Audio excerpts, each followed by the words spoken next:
Assalamualaikum warahmatullahi wabarakatuh. Perkenalkan, nama saya Rizka Melia dari kelas MA 19A4 dengan nomor NIM 111910388. Pada kesempatan kali ini, saya akan mempresentasikan sebuah materi yang berjudul jasa bank lainnya.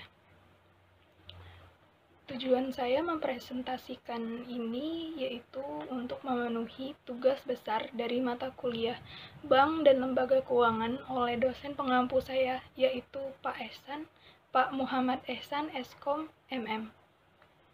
Langsung saja saya masuk ke materinya. Yang pertama-tama ada tujuan pemberian jasa bank lain, yaitu untuk mendukung dan memperlancar kegiatan menghimpun dan menyalurkan dana. Lengkap atau tidaknya jasa bank tergantung dari kemampuan bank dari sisi modal, perlengkapan, fasilitas, dan personel. Bank umum yang mempunyai kemampuan lebih baik dari Bank Perkreditan Rakyat atau BPR pasti menyediakan jasa bank yang lebih lengkap kepada nasabah. Bank devisa yang lebih lengkap daripada bank non-devisa juga menyediakan jasa bank yang lebih bervariasi. Selanjutnya ada keuntungan pemberian jasa lain bagi bank.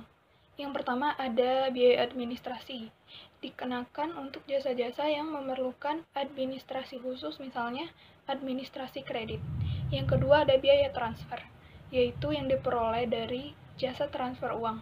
Yang ketiga ada biaya sewa, misalnya untuk penyewaan safe deposit box. Terus yang terakhir ada biaya iuran, yaitu misalnya iuran dari kartu kredit. Selanjutnya ada jenis-jenis bank lainnya. Yang pertama ada kiriman uang atau transfer, ada inkaso, safe deposit box atau SDB. Selanjutnya ada bank card, ada banknote, ada travelers check atau TC, ada letter of credit atau LC. Selanjutnya ada transfer yang dibedakan menjadi 3. Yang pertama ada sistem clearing nasional atau SKN, disebut juga LLG atau lalu lintas giro, yaitu sistem transfer yang melalui clearing berjadwal Bank Indonesia. Selanjutnya ada real time gross settlement atau RTGS, yaitu yang dibandingkan SKN yang tadi itu. Proses RTGS ini jauh lebih cepat, hanya sekitar 3-4 jam saja. Selanjutnya ada transfer yang dibedakan menjadi 3. Yang pertama ada sistem clearing nasional atau SKN, disebut juga LLG atau lalu lintas giro, adalah sistem transfer melalui clearing berjadwal Bank Indonesia. Waktu pengiriman relatif lebih lama, mulai dari beberapa jam hingga 1 hari, tergantung waktu pelaksanaan transfer tersebut. Transfer SKN dapat dilakukan melalui teller atau dengan fax, email, maupun aplikasi cash management bank.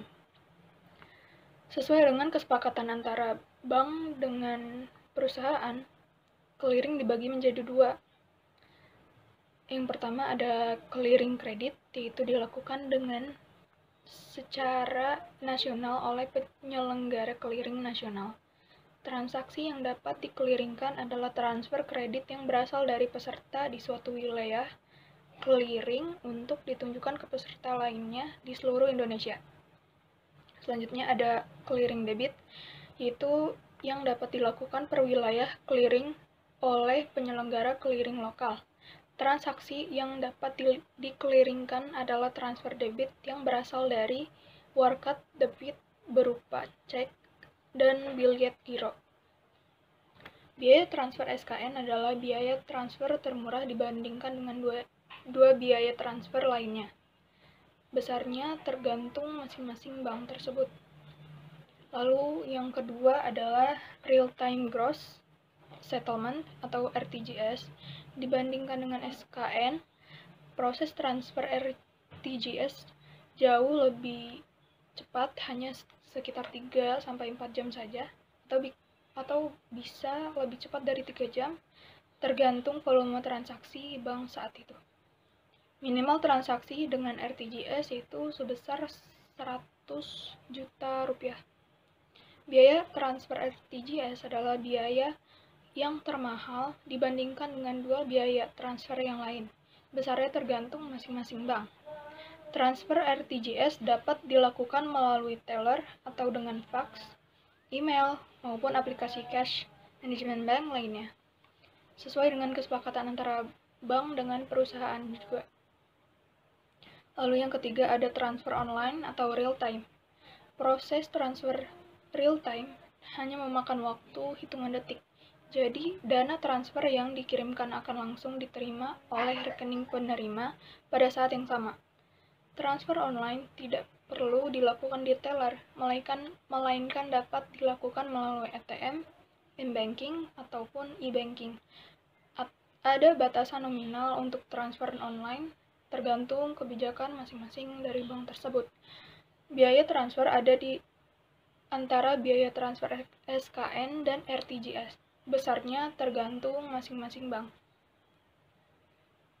Selanjutnya ada inkaso atau jasa bank untuk menagihkan atau mencairkan warkat yang berasal dari luar kota atau luar negeri. Misalnya adalah warkat yang diterima dari nasabah yang mempunyai rekening di luar kota atau luar negeri yang dapat dicairkan di bank di kota kita. Selanjutnya ada pengertian safe deposit box, yaitu merupakan jasa bank yang diberikan kepada nasabah untuk menyimpan perhiasan atau dokumen penting seperti sertifikat deposito, sertifikat tanah, saham, obligasi, akte kelahiran, ijazah, dan lain-lain. Selanjutnya ada pengertian dari bank card, yaitu merupakan kartu plastik yang dikeluarkan bank kepada nasabah sebagai alat pembayaran dan mengambil uang berupa uang tunai di ATM. Lalu yang kelima ada pengertian dari banknotes, yaitu adalah transaksi jual beli valuta asing. Ada dua golongan banknotes, yaitu banknotes yang lemah atau soft currency dan banknotes yang kuat atau hard currency. Selanjutnya ada traveler's check atau TC, merupakan alat pembayaran yang sangat aman bagi nasabah yang melakukan perjalanan ke luar negeri. TC tersedia dalam mata uang rupiah atau valuta asing yang diterbitkan oleh bank devisa. Kemudian ada letter of credit atau LC. Umumnya digunakan untuk transaksi perdagangan dengan pihak luar negeri. LC ini merupakan pernyataan dari bank atas permintaan nasabah atau importir untuk membayar sejumlah uang kepada eksportir. LC ini berguna untuk menjamin pembayaran kepada penjual, tetapi hanya dapat dicairkan bila syarat jual beli telah terpenuhi semuanya.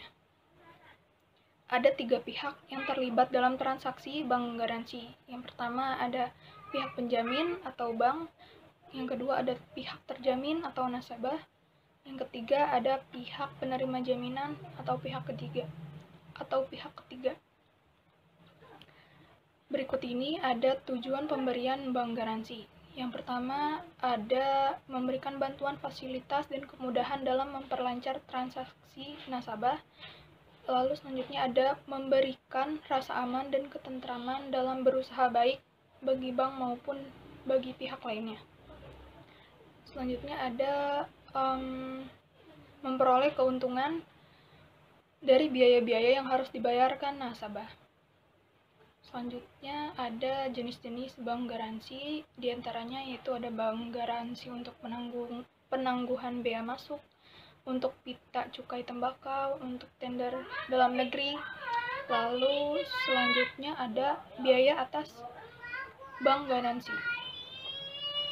Biaya provisi merupakan sejumlah uang yang wajib dibayar oleh terjamin kepada bank sebagai balas jasa untuk pemberian bank garansi. Selanjutnya ada biaya administrasi, merupakan biaya yang lazim dipungut berhubungan untuk pelaksanaan administrasi. Selanjutnya ada bea materai, merupakan biaya materai yang dilekatkan pada surat perjanjian bank garansi yang ditandatangani oleh bank dan pihak terjamin. Sekian dari presentasi saya untuk materi kali ini. Lebih kurangnya saya ucapkan mohon maaf apabila ada kesalahan. Saya akhiri. Wassalamualaikum warahmatullahi wabarakatuh.